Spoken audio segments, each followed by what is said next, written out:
Strong గా believe చేస్తారా Bible పరిశుద్ధ గ్రంథం అని అంటే దాన్ని యాక్సెప్ట్ చేస్తారా? అంతే.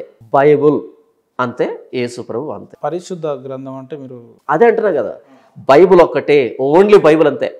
ఇక నేను పక్కకెళ్ళను, అంత స్ట్రాంగ్ కన్విక్షన్ అది. బైబిల్ ఇదే ప్రశ్న, బైబిల్ పరిశుద్ధ గ్రంథం అని ప్రతి ఒక్క పాస్టర్ క్రిస్టియన్ అంటారు గురుగారు. మీరు ఏంది ఇలా మాట్లాడుతున్నారంటే, ఏ పాస్టర్ అయినా కూడా ఆ బైబిల్ మొత్తం వాళ్ళ భార్యతో చదివించామను, ఏ పాస్టర్ అయినా కూడా ఆ బైబిల్ మొత్తం వాళ్ళ కుటుంబ సభ్యులు, మహిళలు అలా వాళ్ళతో చదివించమను.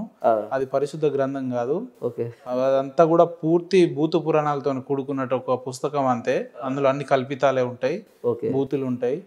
ఏ రకమైన బూతులు అంటే కూతుళ్ళు తండ్రితో వ్యభిచారం చేపిస్తారు, లేదంటే ఇలా ఉదాహరణకు చెప్పుకుంటూ పోతే ఒక 70-80 చెప్పిండు ఆయన. ఎవరు ఈ జోకులు వేసింది? జోక్ అనేది ఈ జోకులు వేసింది ఎవరు? ఇంతకి ఆ జోకర్ ఎవరు? జోక్ లెక్క అనిపిస్తుందా? సీరియస్ క్వశ్చన్ ఇది. ఉపేంద్ర గారు, నేను మరలా అడుగుతున్నా, ఈ జోకులు వేసిన జోకర్ ఎవరు? పేరు చెప్తే. ఆయన జోకర్ కాదు, ఆయన రాధామనోహర్ దాస్ గారు అని పిలుస్తారు. మరి మీకు ఆయన ఐడియా అనుకున్నా. ఈ అర్థమెదడు ప్రశ్నలు అడిగేదంతా ఈ అర్థమెదడు రాధామనోహర్ దాస్. అదే అర్థమెదడు అని మీరు ఎట్లా అనుకుంటున్నారు? ఇప్పుడు పురాణాలు ఉన్నాయి, మీకు మాట చెప్పనా, అది కరెక్టా కాదా?